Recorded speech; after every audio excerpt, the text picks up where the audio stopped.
I have another amendment. I have been informed that the majority plans to block consideration of this amendment, which is number 1367, regarding the transparency at the Federal Reserve. I would nonetheless like to take a few moments to discuss it, if that is without objection. Okay with me. Thank you.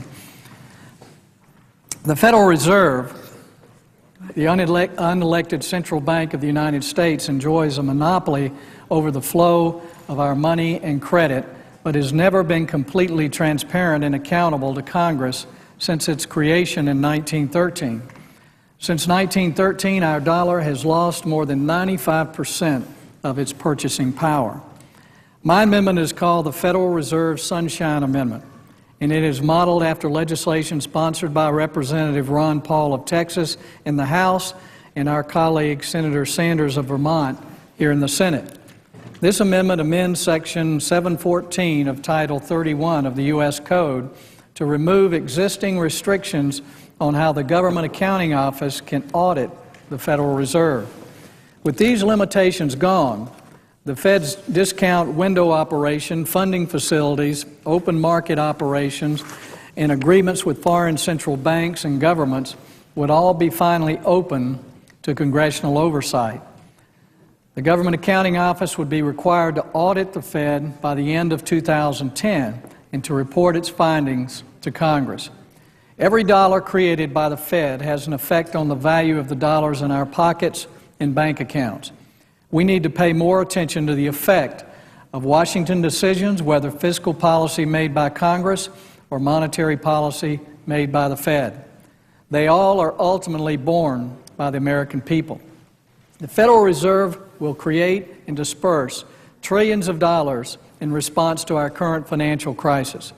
Americans across the nation, regardless of their opinion on the bailout, want to know where the money has gone, exactly how much has been spent, and what collateral has been taken in return.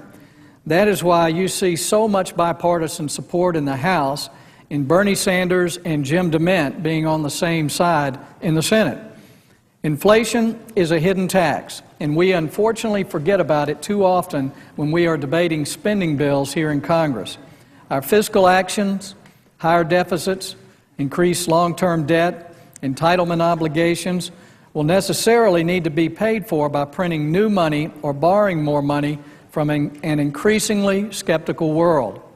Either option results in higher interest rates for consumers and a devaluing of the dollars they have already earned and saved.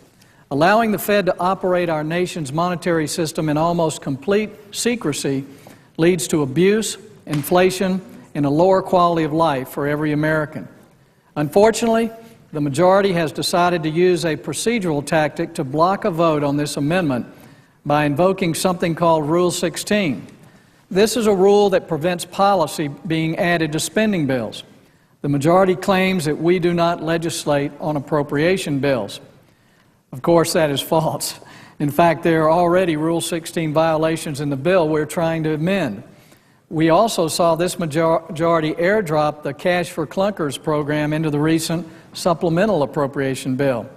The majority may claim that this amendment is not relevant to the underlying bill, but in fact, there are already provisions in this bill related to the Government Accounting Office audits.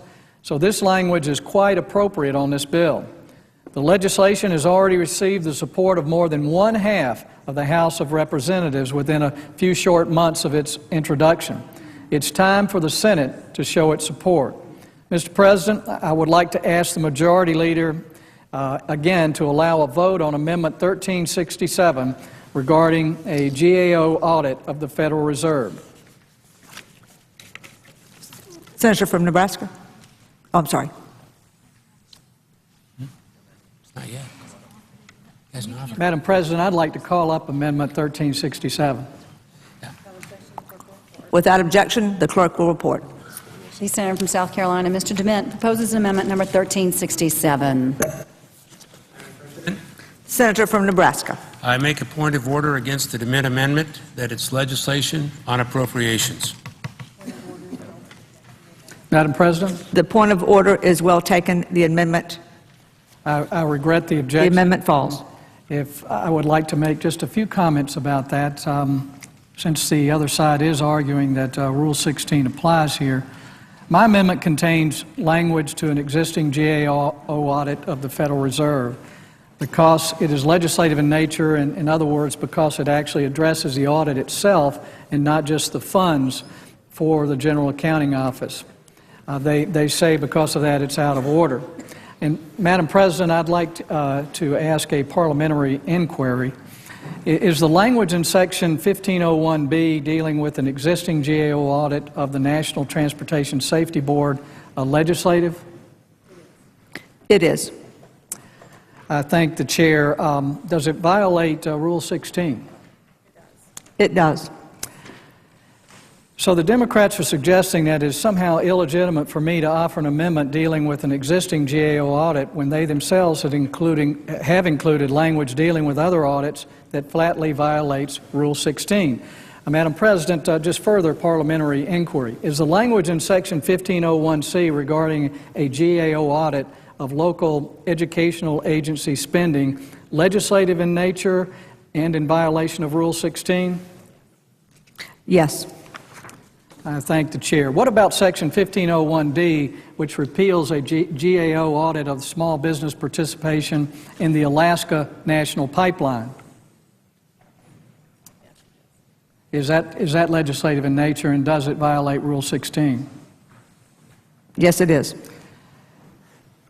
I have a long list that are here that I understand from the parliamentarian that the answers will continue to be yes. So, Madam President, we have several provisions obviously dealing with the GAO and GAO audits in this bill. The other side cannot stand behind a rule that they have flagrantly violated themselves. There is an earmark in this bill for Nebraska. It's the only earmark in the bill. I would ask the Chair, what about the provisions in the Library of Congress section containing a $200,000 earmark for Durham Museum in Omaha, Nebraska? Is that a legislative item, and does it violate Rule 16? It is legislative, but the Chair is aware of a defense in germaneness. Thank you, Madam President.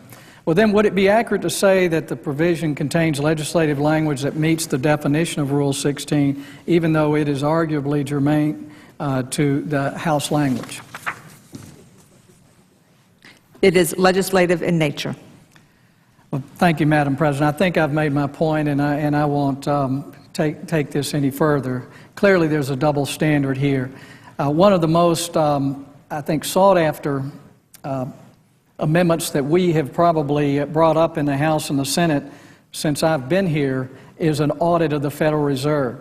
Everywhere I went last week, people were thanking me for finally looking at what the Federal Reserve was doing and trying to let the American people know what is happening. This is an audit that has broad support, and I would encourage my colleagues on the Democrat side to allow this amendment to be voted on, but apparently the other side has decided to challenge it with a Rule 16, which they don't apply to their own language. But as I said, Madam Chairman, I've probably said enough, and I thank you for your indulgence, and I'll yield the floor and note the absence of a quorum. The clerk will